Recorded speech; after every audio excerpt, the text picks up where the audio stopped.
Fazia um tempo que eu não gravava vídeos para o meu canal no YouTube e entre tempo, enfim, disposição, tal, mas está acontecendo tanta coisa, eu tô vendo tanta gente falar bobagem, outras até coisas mais ou menos equilibradas, que eu me instiguei a também dar a minha opinião. Por que não? A provocação que eu gostaria de fazer nesse vídeo é o seguinte: quando você está doente, quando você adoece, né, você pede ajuda ao eletricista que te dá luz, ao jardineiro que cuida do seu jardim, ao seu vizinho, que pode ser um profissional liberal, muito legal, seu amigo, a sua mãe, né, que de certa forma é alguém que te deu a vida, o mecânico do seu carro, da sua moto, o cara que conserta a sua bicicleta. Você pede ajuda a quem quando você está doente? Bom, dependendo da gravidade das coisas, né, e quase sempre tem especialidade para tudo, você deve pedir ajuda ao médico, cara. Você vai pedir o apoio de um médico, né, o médico que estudou para salvar vidas, dentro desse contexto do que é o cuidado com a sua saúde. Então, por que no Brasil, quem tem que apontar a política de saúde, ou no momento tem sido assim, tem que ser o presidente da República? Será que não está na hora da gente, ao invés de levar política para dentro da saúde, discutir a política de saúde? Porque a pandemia acabou revelando várias questões. Os estados, boa parte, estavam desestruturados, alguns com raras exceções. Em Alagoas poderia mais ou menos ser uma delas, porque a gente tem uma estrutura hospitalar, mas ainda está faltando operacionalizar com mais efetividade, está começando, outros estados não têm.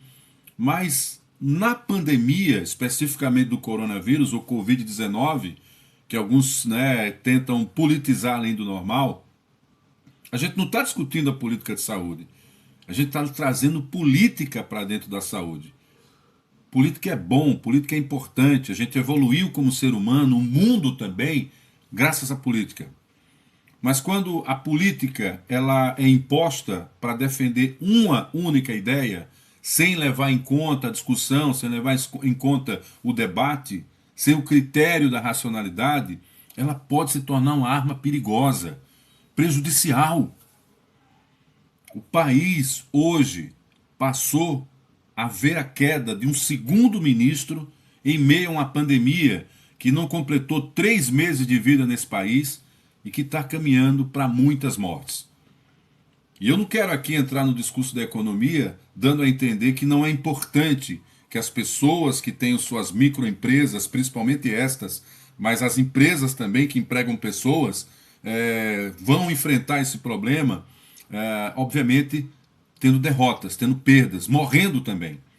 Mas eu me pergunto o seguinte: se essa pandemia ela gerou um debate na sociedade, que acima de tudo desarmou um pouco o ódio, né, que estava existindo nas redes e tal, e despertou as pessoas para a solidariedade, por que não acreditar que essa solidariedade também pode ser possível na recuperação econômica? E aí eu volto para a minha pergunta inicial. A gente precisa ter uma diretriz de saúde que não necessariamente seja única, mas que leve em conta tudo que está sendo feito. E não necessariamente a imposição.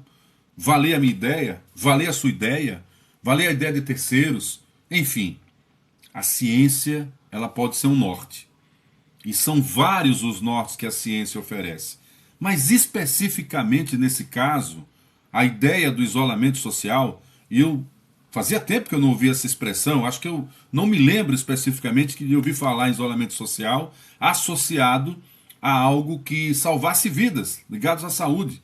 A gente falava de isolamento, era pessoas que estavam doentes, isolamento era o preso que estava recolhido lá no sistema prisional, isolamento eram comunidades isoladas, enfim. Mas isolamento social ganhou sentido com a pandemia do coronavírus no mundo inteiro, no mesmo momento praticamente, para tentar conter o avanço de uma doença, para tentar salvar vidas. E é isso que está me deixando encucado. Eu estou sem entender por que a gente está desconsiderando o que seria o debate dentro do critério de racionalidade, aquele pensamento cartesiano, penso logo existo, né? E, consequentemente, para transformar a realidade. É muito interesse envolvido. Mas por que no momento a gente não tenta se unir para um interesse principal? ser o de salvar o maior número de vidas possíveis. Poxa, dói muito quando a gente só ouve o discurso econômico, dói muito quando a gente só ouve o discurso de que vão morrer mesmo pessoas. E não é necessariamente por mim, não necessariamente por você, mas é pela dor do outro. Está faltando empatia nas pessoas. Está faltando empatia nas pessoas. Eu me lembro que quando eu era adolescente, há 30 anos atrás, no século passado, portanto, tinha uma banda chamada Legião Urbana.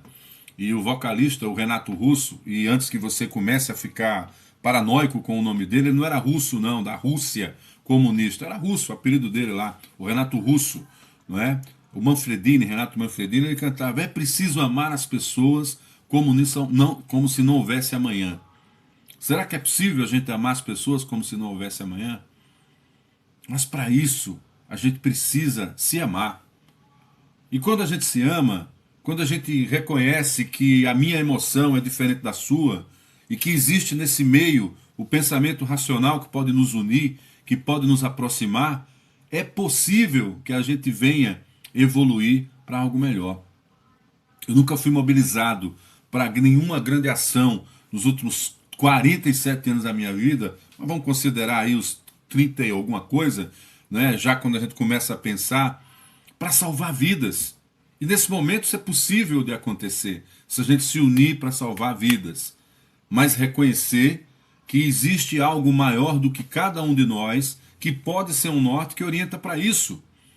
Reconhecer que o médico pode ajudar no tratamento, reconhecer que existe laboratórios pesquisando que podem encontrar um remédio, ou que tem soluções paliativas que diminuam o sofrimento. Poxa, o mundo evoluiu para os chamados cuidados paliativos.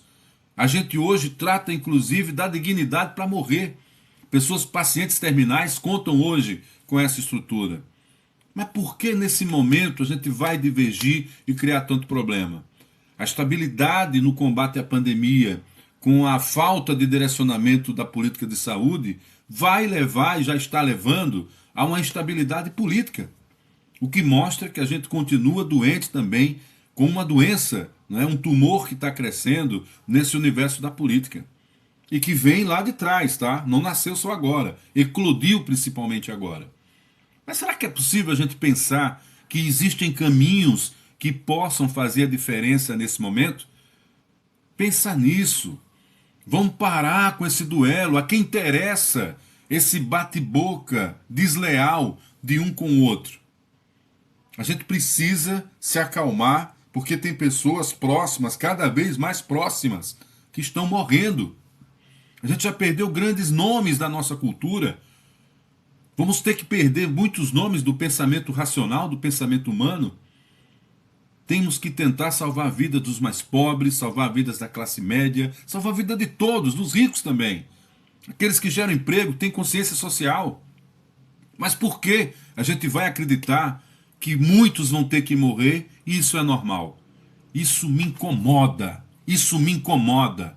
Eu sou a favor da vida. É a vida quem faz a diferença. Vamos ser racionais, não vamos pensar com o estômago. É preciso amar as pessoas como se não houvesse amanhã. Pense nisso.